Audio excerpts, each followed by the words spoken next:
वासुदेवसुतं देवं कंसचाणूरमर्दनं देवकी परमानन्दं कृष्णं वन्दे जगद्गुरु गुरुर्ब्रह्मा गुरुर्विष्णु गुरुर्देवो महेश्वरा गुरुसाक्षात् परब्रह्म तस्मै श्रीगुरुवे नमः। ॐ सहना भवतु सहनौ भुनक्तु सह वीर्यं करवावहै तेजस्विनावधीतमस्तु मा विद्विषावहै। ॐ शान्ति शान्ति शान्तिः। ॐ असतो मा सद्गमय तमसो मा ज्योतिर्गमय मृत्योर्मामृतं गमय। ॐ शान्ति शान्ति शान्तिः। ॐ पूर्णमदः पूर्णमिदं पूर्णात् पूर्णमुदच्यते पूर्णस्य पूर्णमादाय पूर्णमेवावशिष्यते. Okay, good. So we're gonna do our 12th, chapter 12. We're gonna increase one shlok today, right? So we're gonna recite top 1 to 6. Okay? Rather than doing 1 to 5, we're gonna join 1 and do 1 to 6. So we're gonna do 1 with you two here. And we're going to do 1 with you, Neil, there.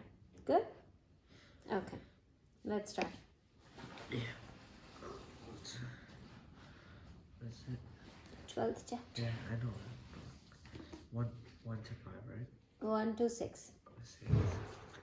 Okay. Ready, Sean? Sean, can you come close to here? Thank you. Move further up. Okay. Okay. You guys can sing, but then the voice doesn't go good. So you can be mute at this time, and then we will do it one time that you guys sing. Okay? Ready?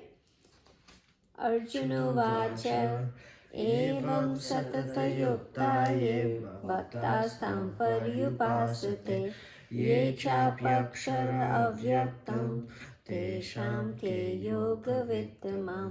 Shri Bhagavan Uvacha Mayyaveşamano ye mam Nityayukta upasate Shraddhaya paryopetas te me yuktatamamata ye tvaksharam anirdesham avyaktam paryupasate sarvatra gramachintyam cha kutastam achalam dhruvam Sanniyandriyo gramam sarvatram samabudhaye te prapnuvanti mameva sarvabhutahite rata kleshodhikarastesham avyakta sakta chetasam avyakta hi gatirdukham deha vardhitavapyate ye tu sarvani karmani Mayi sanyasya matpara ananyeneva yogena mam dhyayantam upasate. Okay, you guys ready? So you can unmute and sing 1 to 6. Reha, you ready? Neil? Let's sing together. You ready? Okay, go ahead.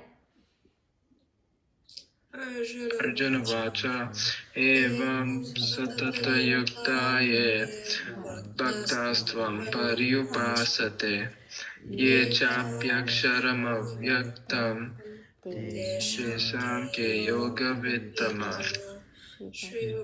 Anuvacha Mayavesya mano ye mam Nityayukta upasate Shraddhaya parayopetas te me yukta tamamata ye tvaksharamanidesyam avyaktam paryupasate सर्वत्र गमचिन्त्यं च कूटस्थं वचलं ध्रुवं ते प्राप्नुयामं सर्वत्र सम्बुद्धय मामेव सर्वभूतहिते रताः क्लेशोऽधिकतरस्तेषाम् अव्यक्तासक्तचेतसाम् अव्यक्ता हि गतिर्दुःखं देहवद्भिर्वाप्यते ये तु सर्वाणि कर्माणि मयि यस्य मत्परा अनन्येनैव योगेन मां ध्येयन्त उपासते.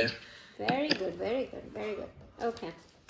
Now we're gonna go ahead and do 2 minutes of meditation, right?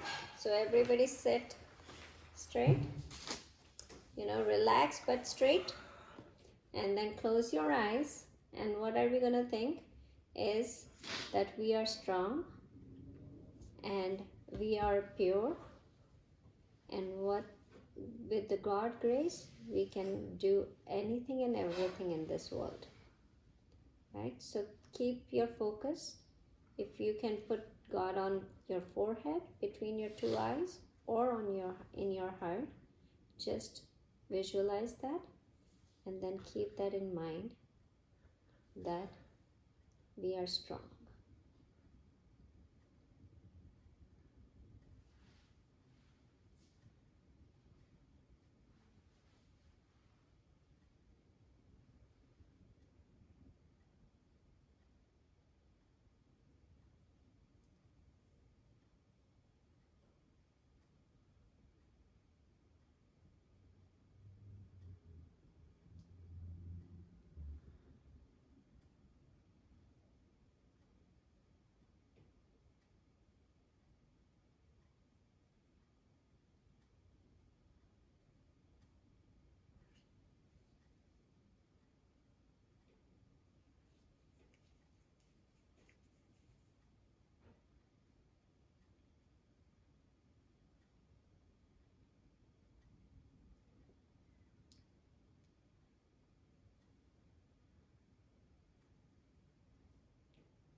Okay, I'm gonna come back.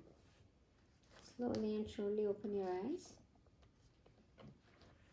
I know it's very quick.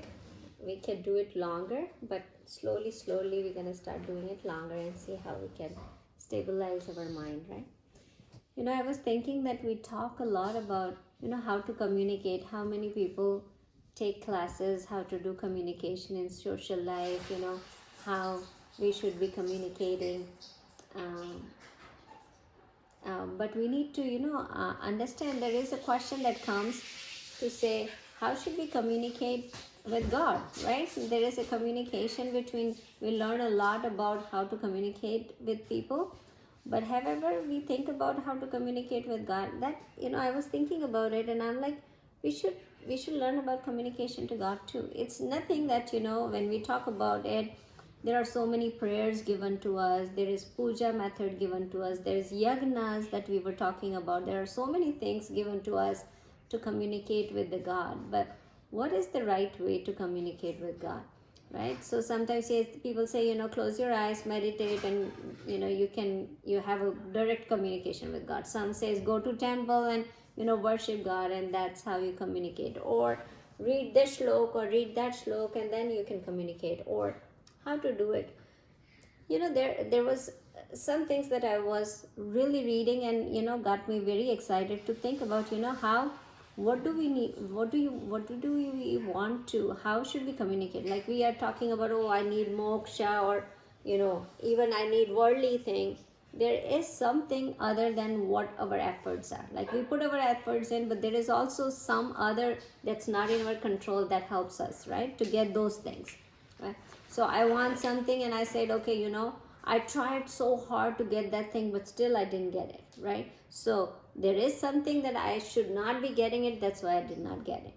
So I need to think about that even with all the passion that I have, I go behind it, but I don't get it. So that's very clear. There is something else other than all what I do, right? There is something else that controls my, should I get it or should I not get it? So there is certain other things, right, that we sometimes say that's an absolute power, or there is a powerful, or there is a God outside that does that.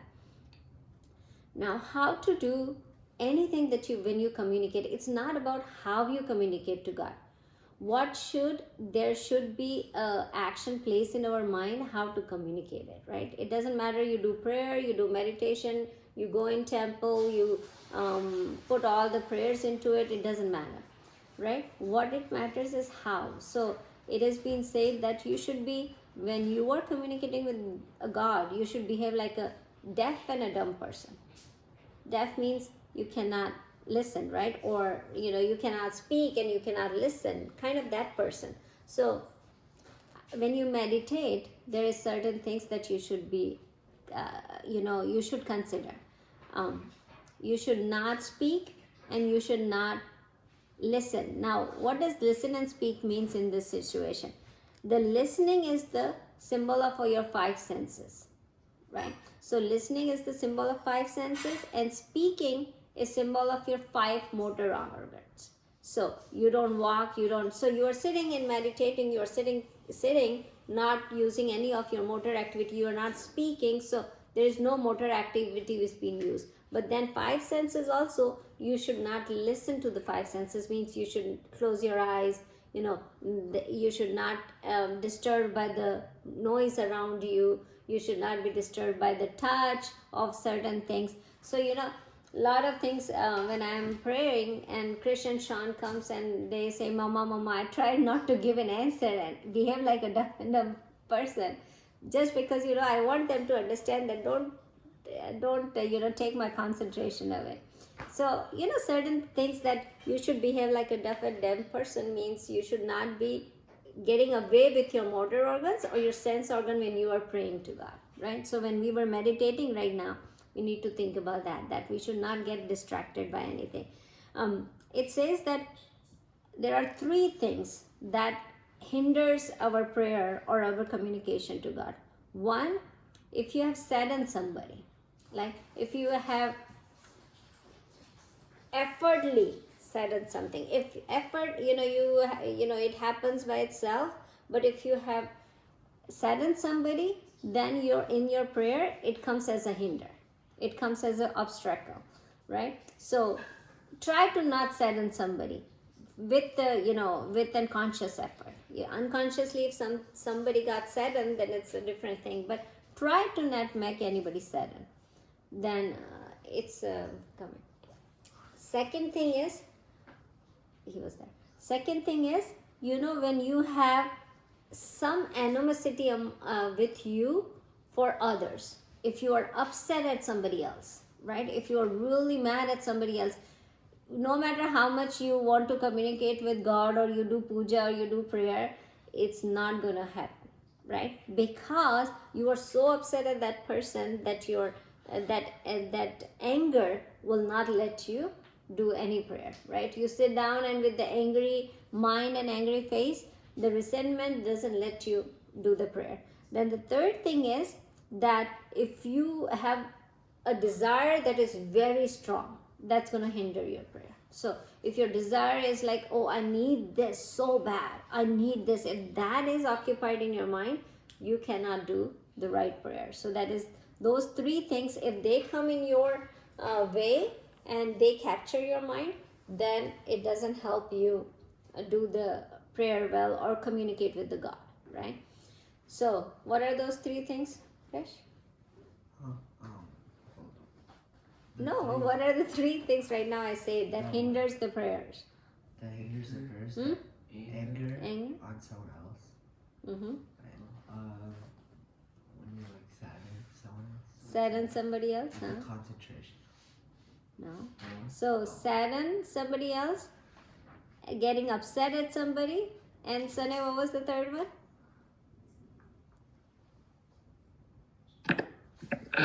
Can you repeat that? Huh? What? Repeat that. Okay, there Can are you- three things that becomes obstacles in our prayers, right? So one was Krish said sadden somebody. Then Sean said, what did you say? That you are angry at somebody, you are upset at somebody. And what was the third one? You distracted?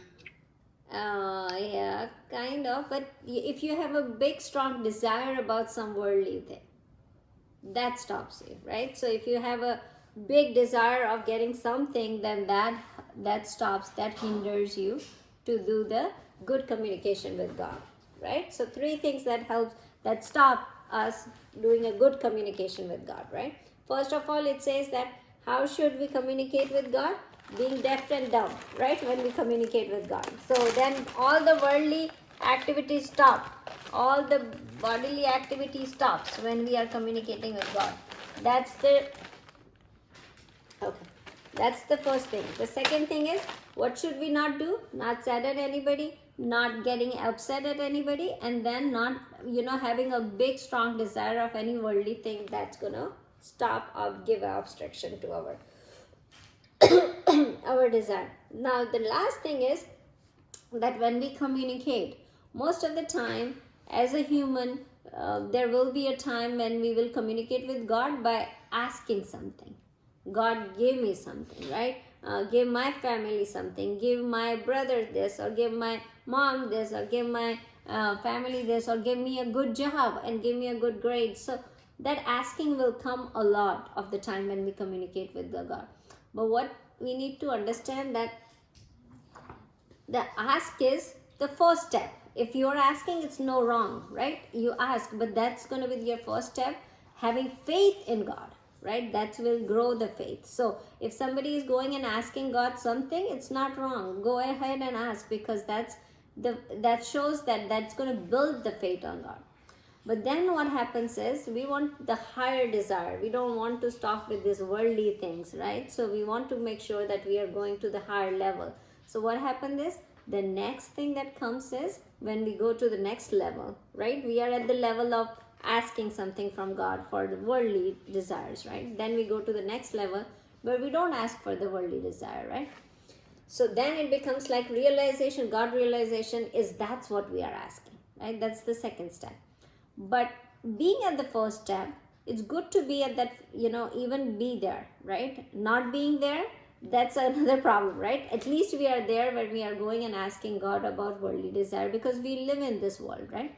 But what we should be doing at the end is, when we are asking about this, that hey God, give me good grades, or grades is your efforts a lot into it, but also like, hey, give me a good job and everything, and we are doing everything that is in our control, right?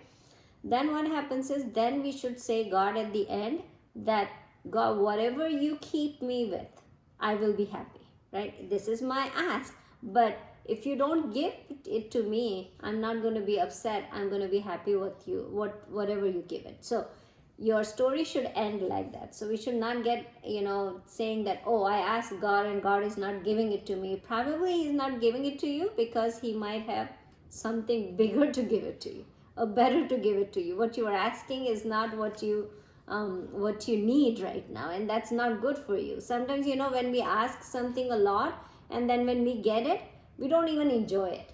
Either we passed on from there, or it's not good for us at that point. So that's how we should be communicating with God. So end with saying that, God, whatever you give it to me, I'm asking this, but however you give it to me, I will be happy with you, right? So again, communication with God, we have to keep these things in mind when we are meditating and stuff like that, right? So just for a side note, I thought I will talk to you guys about this.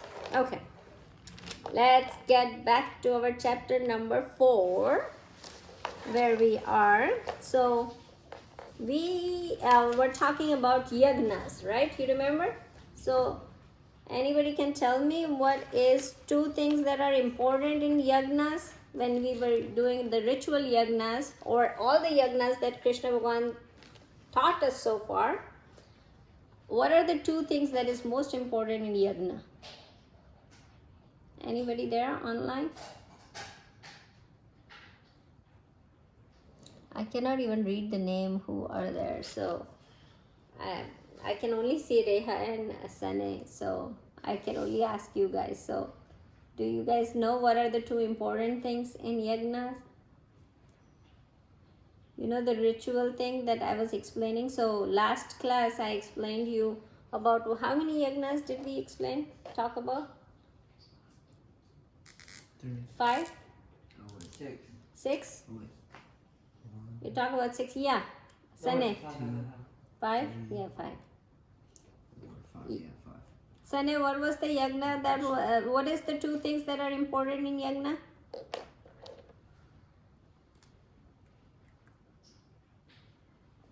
Two things that is utilized in yagna, that is most important when we do yagnas. Oh, sorry. I thought I was muted.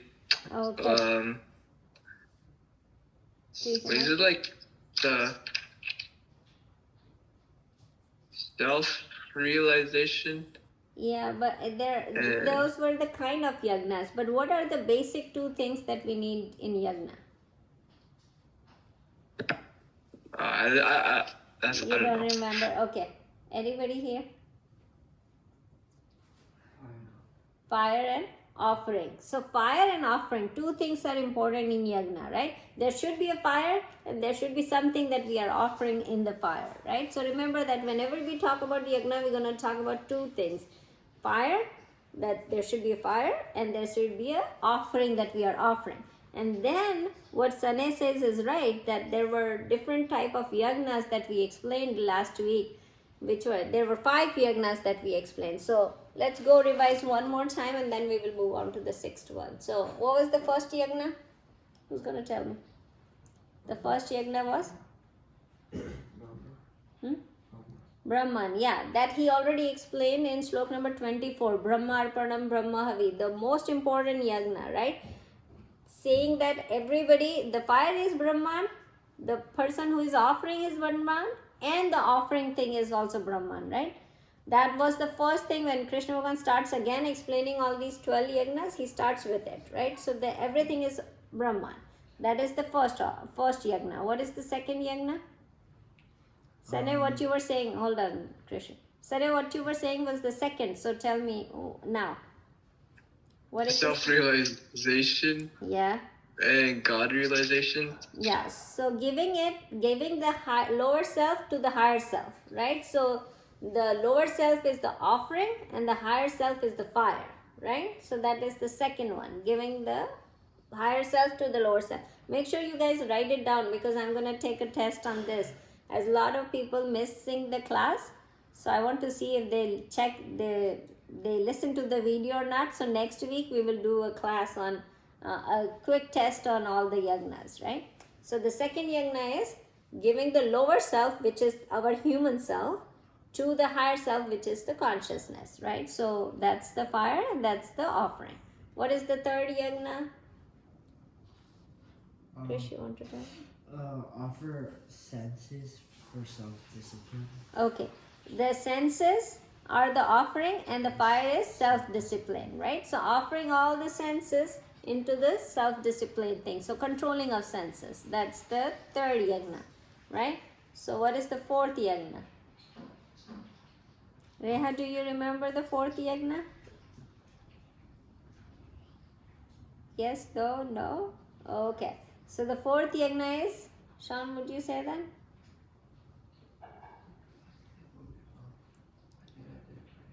Third and fourth exchange. The whole thing, the top. The fourth one is using senses. Using senses, right? Using the senses in offering to the God, right? So listening is for God, speaking is for God, seeing is for God, hearing is for God. So we hear but we offer it to God. So that is the fourth one, right? Yeah. Okay, fourth one is using of senses in offering of God. What is the fifth one? Yeah. The functions of senses and mind.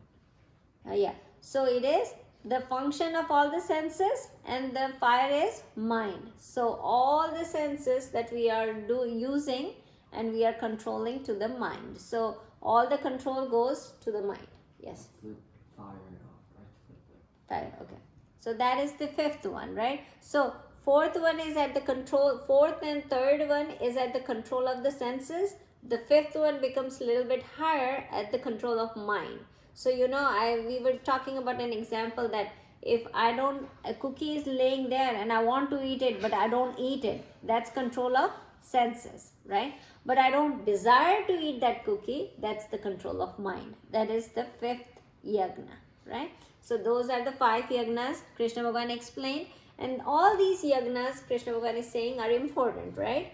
And then he will end up saying that Brahmarpanam is the biggest one, but not everybody can reach to that yagna, right? So he's giving us the smaller basis where we can go and start. So he's doing the ritual first, just doing the rituals like the puja and the yagnas that we do. So he's talking about the regular ritual. Then he's talking about the next level where we control the senses.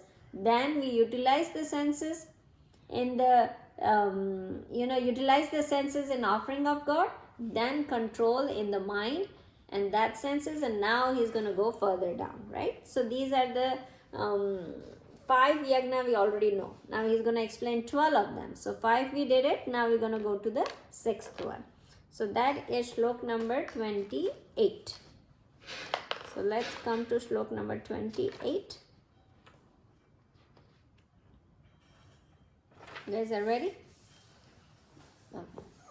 Krish, you want to take that?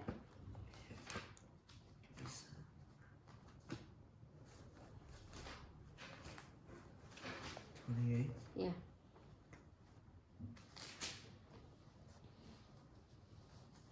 Yeah, 28. द्रव्य यज्ञ. Yeah. थोड़ा louder बोलना है. Yeah. Dravya yagnastapo yagna. द्रव्य यज्ञस्ततो यज्ञ. Yoga yagnastata pare. योग यज्ञस्तथा परे. Swadhyaya yagna yagnascha. स्वाध्याय यज्ञान्ययज्ञश्च. Yataya samsita vrata. यतः संस्कृत यत. Oh, sorry. Again. Together. Okay, yeah. Everybody together, okay? Dravya yagnastato yagna. Yoga yagnastata pare. Swadhyaya gnana yagnascha. Yataya samshita vrata. Okay. So in this one shlok, he is actually explaining 5 yagnas together, right? So we're going to go with those yagnas. So it says, the meaning of the shlok is, other performs, other sacrifice with gift, some sacrifice with penance, some sacrifice with yoga, some sacrifice with the austere vows, then sacrifice through knowledge from scriptures. So these are the 5 yagnas that he is talking about, right? So the first yagna he talks about is the dravya yagna, means, oh man, I left this open. So now we are talking about the 6th yagna, right? So it is yagna. Now what is fire here and what is offering? So offering is money, time, objects, right? And the fire is to somebody who need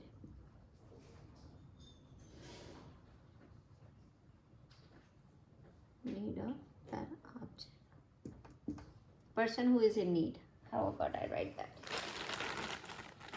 Person in need.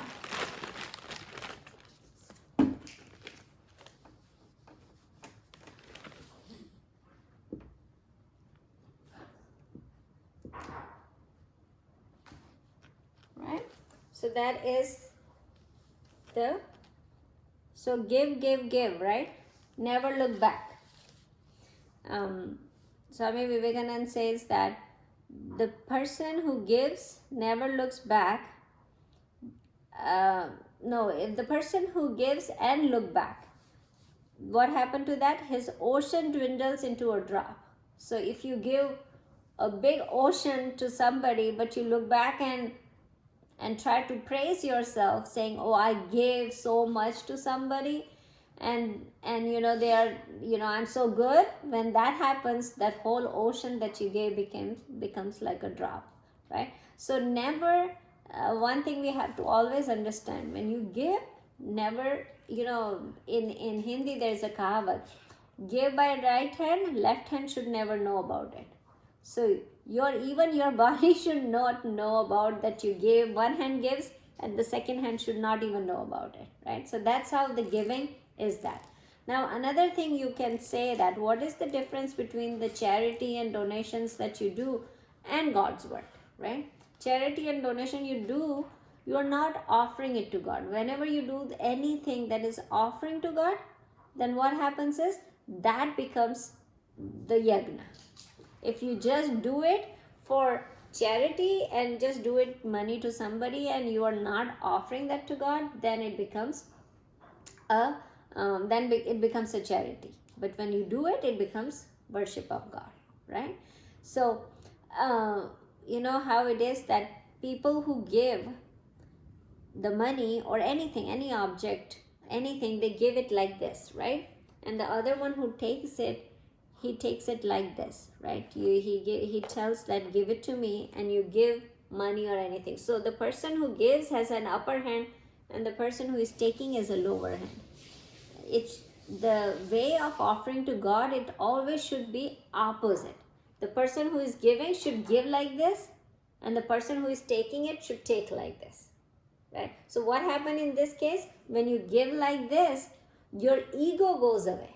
When you give like this, you have an ego that becomes like, I'm so good, I'm giving it to somebody, right? I'm giving somebody that. So if you even look at the puja, when you do puja, you always give like this. You never give God like this. You always, if you pray to God, you give it like this. You never do like this, right? So when you give it to somebody, you always give like this, right? Even if you give money to somebody, it should be, your hands should be lower, because that's how the giving should be taken, not this way, right? So remember that part when you are giving somebody to, if you don't want to have an ego of giving somebody and don't want any praise, then you need to give it like this, not like this, right? So that is the Drivya Yagna.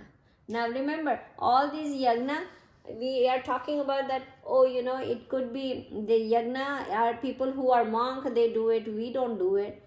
But these all yagnas are for, you know, a regular person, regular householder who is earning money. Monk doesn't earn money. Where will they give this money or charity to somebody? They don't have money, right? So this is for householder, these yagnas that he is talking about. He is not talking about people who are sitting in the forest and can do this yagna, right? So Divya Yagna is giving this money to, giving any charity, like even if you are giving time to somebody, or even if you are giving to any object to somebody, that is the Divya Yagna. So that is also the Yagna. Now,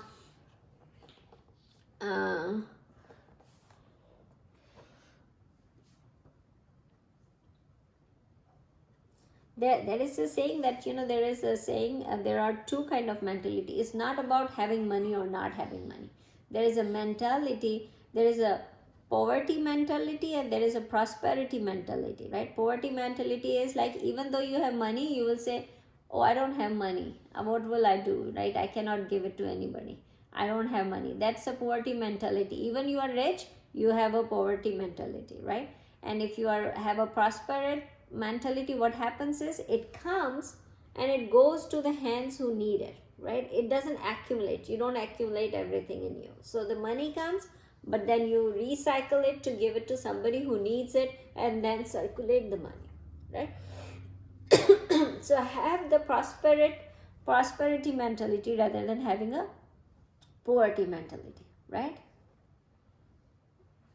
What did I say? What is the difference between? Poverty Poverty. mentality or the poverty mentality? Yeah, what is the difference? Poverty is like when you have a lot of money but you think you don't. Uh-huh. And you accumulate all of it. And then the other one is The Prosperity. prosperity is Uh-huh. like you give, like you have a lot of money and you give it to You you give keep it circulating. you keeps the money circulation. Okay, good. Okay, so that's the one. Yes, Sane. Can you read the fire for the sixth yagna? Yeah, fire is the person in need. And then the offering is Offering money, is money and then time. and an object. Got it? Okay. So not holding the money tight, letting it go and circulating it is the, it is the Drivya Yagna. Right? Got it? Okay. Let's go to the seventh yagna. So seventh yagna is Tapo Yagna. Right? That's all. Yeah, Drivya Yagna, Tapo Yagna. Tapo Yagna is the penance that you do. Right? So people do vrat, right? Vrat means fasting, not eating, not eating food for a day. That's the Tapo Yagna. So seventh yagna is Tapo Yagna. So you do fasting, you stay up for, and Janmashtami, everybody stay up. Nacha band ho gaya.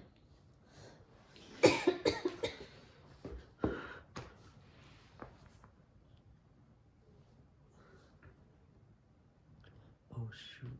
What? Oh, never mind.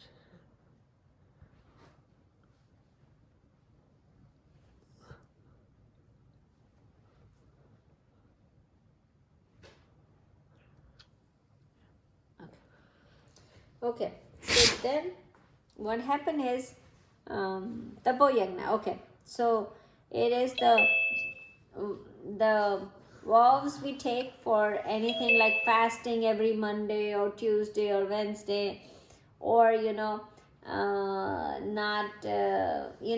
on celebration on Krishna Bhagwan's birthday. Everybody stays up till 12 o'clock and do the bhakti bhajan and everything, like sing songs of Krishna Bhagwan. So staying up till 12.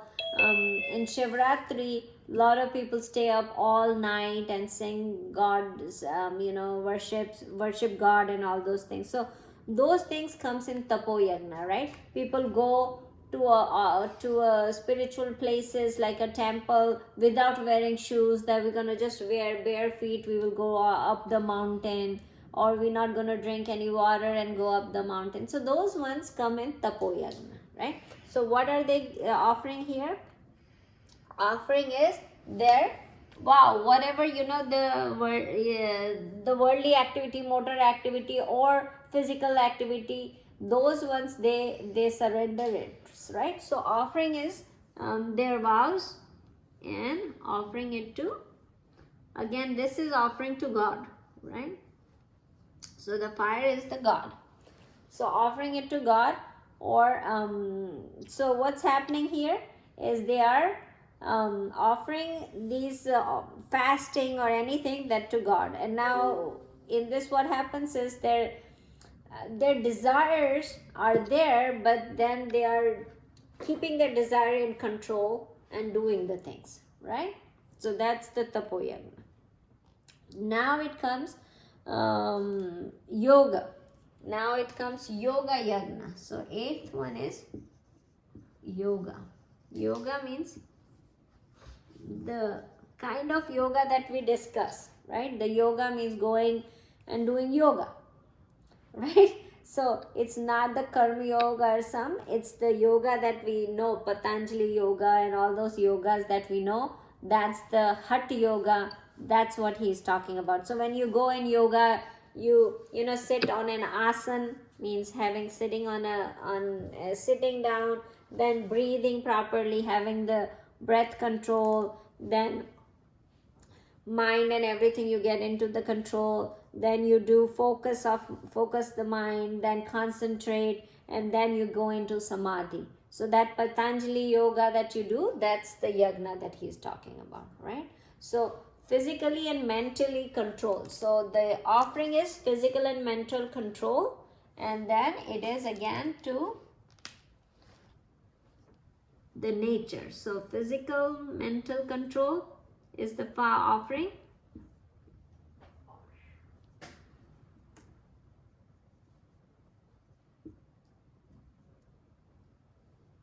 And the fire is in this case mind. Okay.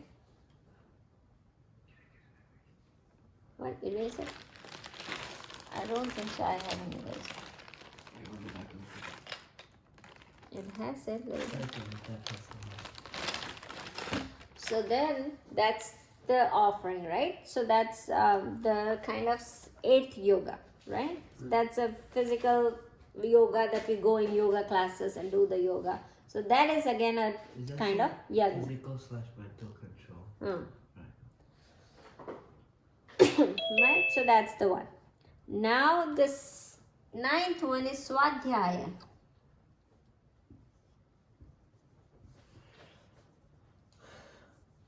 So Swadhyaya Yagna. Swadhyaya means mostly is reciting the hymns and the verses, and you know, reciting Vedic chanting, doing mantras. All those things are come in Swadhyaya, right? So reading scriptures, the 12th chapter that we are reciting every time when we start the class, that's Swadhyaya, right? So doing that yagna. So again, what it is? Chanting of Vedic hymns is the offering.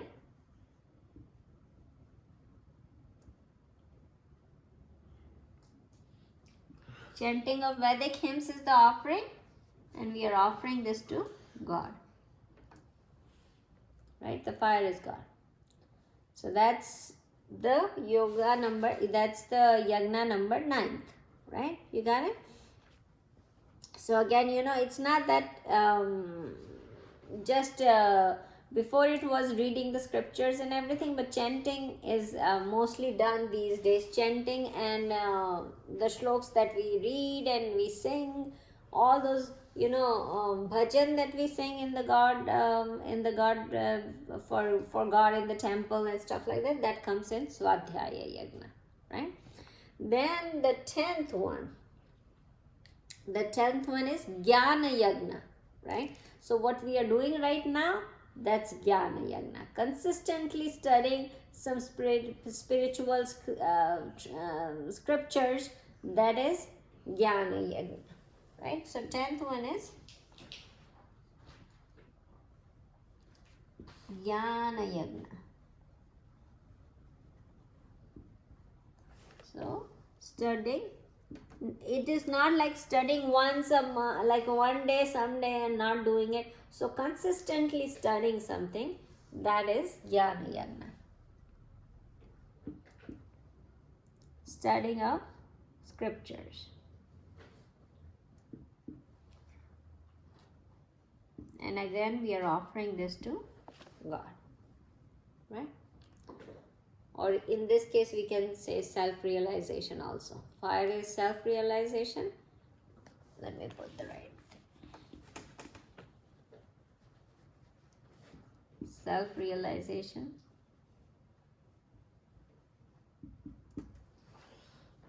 Or, you know, that is the offering is studying of scriptures consistently.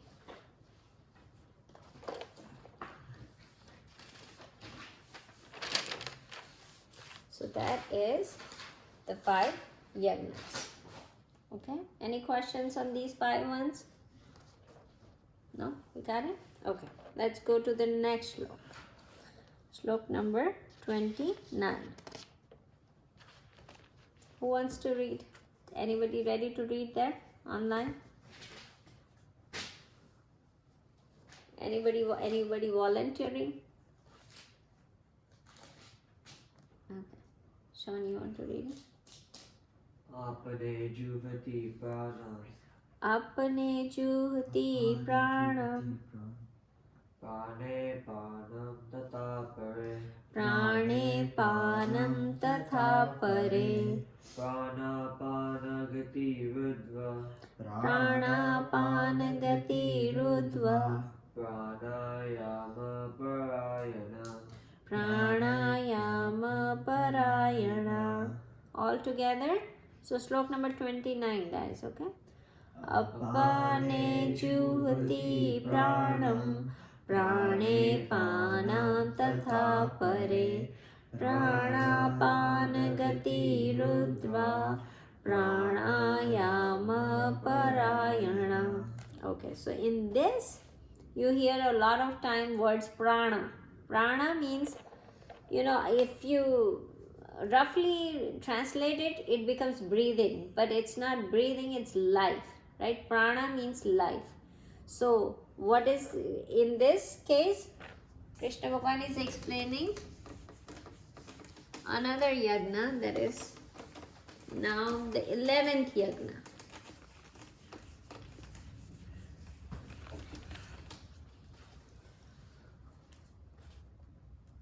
Hey, I always pick up the wrong one.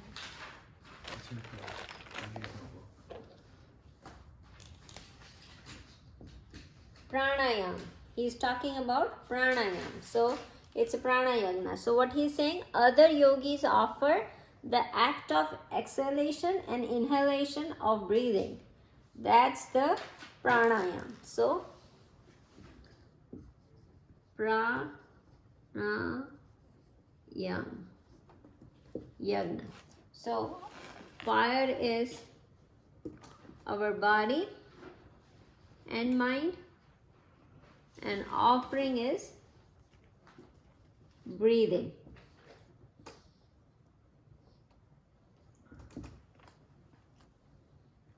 Okay. So what it is, how it is, let's talk about this a little bit. So you know that the pranayam is the sacrifice of this vital organ, the breathing. That's what they are sacrificing, the offering of breathing to our body and mind. That is pranayam. Now, what is pranayam? First, if you guys remember, it is a subtler object of our body, right? So physical come, which is what? Physical kosha is, what is the name of physical kosha, Krishna? There are 5 bodies, right? 5 bodies that we have. Pranamaya is second. First is Annamaya kosha. So physical body is Annamaya kosha. So first one is Annamaya kosha. Now you should remember all these, like 5 sheets. 5 sheets we have in our body, like going from most subtle, going from the least subtle to the most subtle, right? So physical body is not the subtle body, we can see it, like it is a gross body. So Annamaya kosha, which is the body, physical body. Then second comes, what is the second thing that we have that goes subtler than physical body? What is the second one? Pranamaya kosha. We can see it, we can feel it, we can feel the breathing, right? So Pranamaya kosha.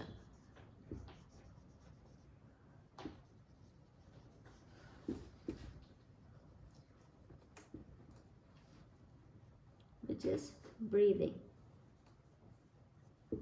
Then what is the third one? Then go more subtler. Okay, so we got the physical body, we got the breathing, which we see pranamaya. What is the third one? Anybody here? Manomaya kosha, which is the mind. Manomaya kosha, which is mind. Fourth, go a little more subtler. Intellect. What is the Hindi word for intellect? Buddhi, but it is Vijnanamaya Kosha. I couldn't think. I knew it wasn't Buddhi, but I couldn't think of the other word. Vijnanamaya Kosha.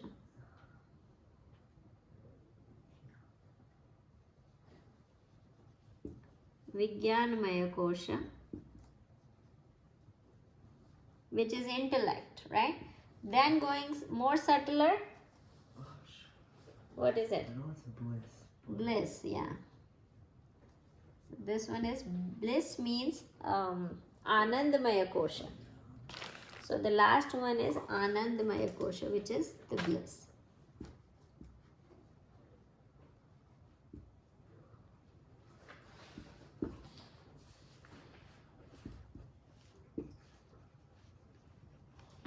So these are 5 subtler body that we have. Okay, so remember that thing.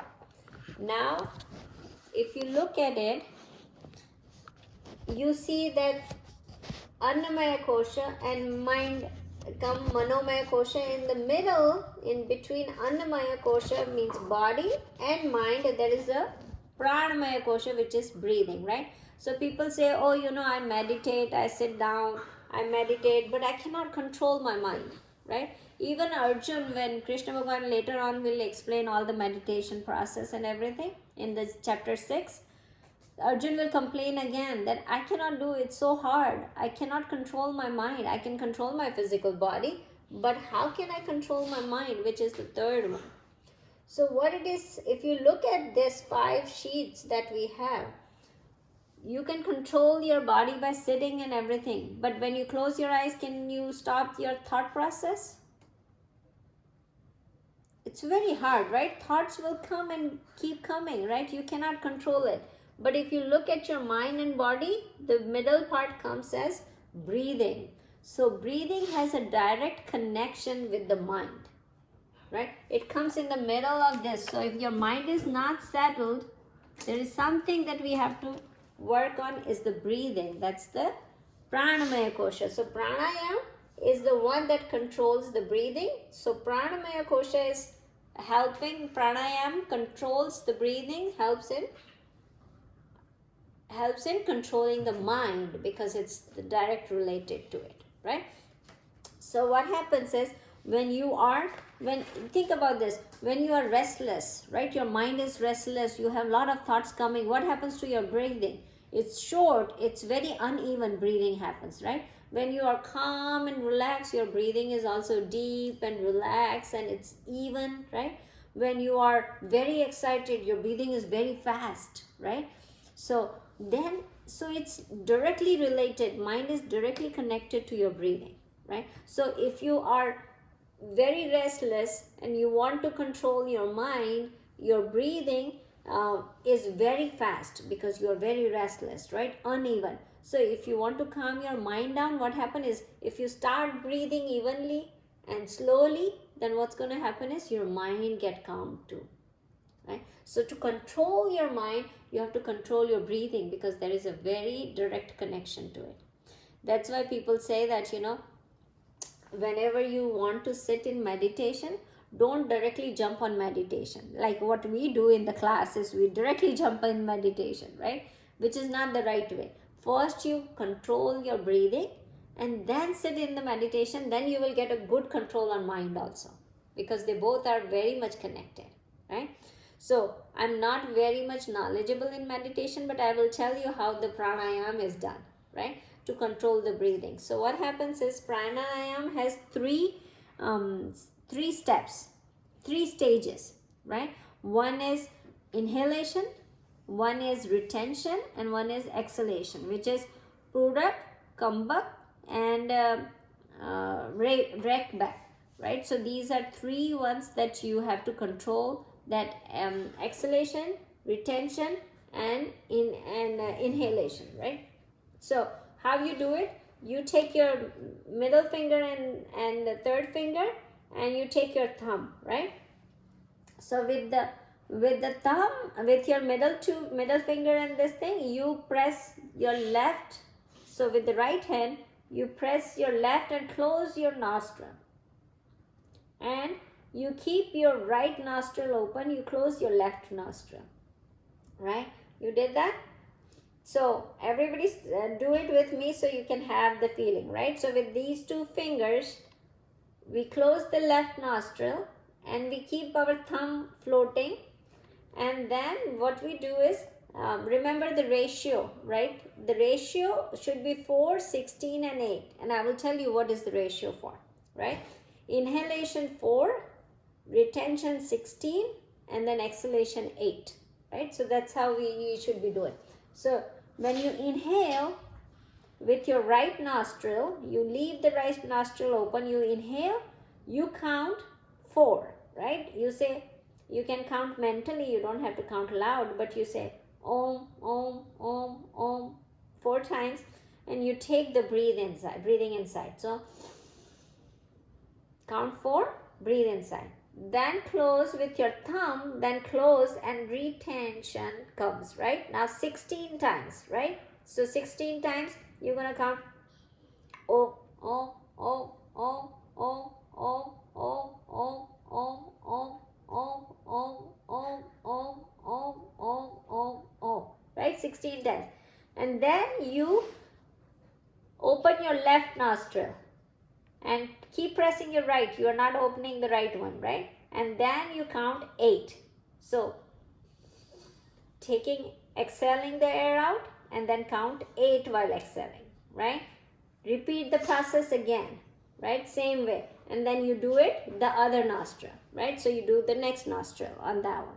So you repeat this to control the breathing. That's pranayam, right? It sounds very hard, but when you start doing it, it becomes easier. So ratio, remember the ratio, it is 4, 16 and 8. So if you want to do 8 times, then you do 32 times and then you keep the ratio the same way, right? So that's the way of controlling your breath. So when you control your breathing, what happens is your mind gets in control, right? So then the thoughts don't come. So people always start with pranayam and then do meditation. You don't directly do meditation. There is another easier way given also. When you do deep breathing, that also helps control the mind. So when you take the breath,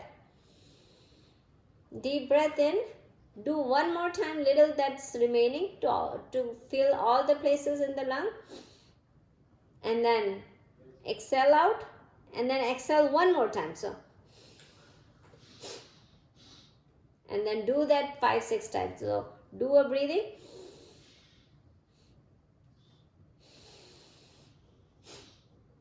Like that. So that calms your mind down. So you do one time breathing, deep breathing, take it, and then you take it again, just a quick one to fill all the spaces, and then take it out, and then take it out again, right? So quick taking it out. So if you control the breathing, what happens then? Sean, what happens when you control the breathing? Then you can meditate Easily. Why do you meditate easily?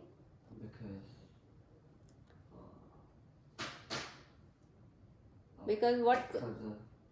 Because you control what? So what gets controlled then? If you control the breathing, your mind get controlled, right? So the thoughts don't come that much. You can control your mind what you want to think. You don't get thoughts out of your memory, because when you meditate, you close your eyes, so you're not seeing anything. So the outside objects are not throwing anything to you. So where does the thought comes from? Your memory. So your memory file opens up, and then the thought starts coming from your memory, because you are not seeing anything, you are not listening anything, you are not touching anything. So outside objects are not giving you any thoughts, because on meditation we close down everything and we are sitting there, right? But what happens is our mind has a memory file. That file opens up and then the thoughts comes flowing down, right? So control that memory thought. So what we have to do is control the breathing first and then sit. Then we can control the mind not to open that memory file. So what do? We don't open that memory file. So not to open that memory file, what happens is we need to control the breathing, right? So God is explaining this as a 11th yagna, right? Control of the breathing, control of the prana, right? So you got it, guys? This one? Okay. What is the time? It is time. So I wanted to do the last yagna also, but I don't think so. I'm very, He It's spent okay. like 10 minutes. What? Spent like 10 minutes. Yeah, but this is important. Yeah, I know. I'm just saying like the breathing technique. Yeah, the technique. But that is the technique. Everybody should know about that, right? If you need it, you know what? My job is to give you all the tools that are available. Now you guys have to remember to use it when the time comes, right? So, okay, let's close it down.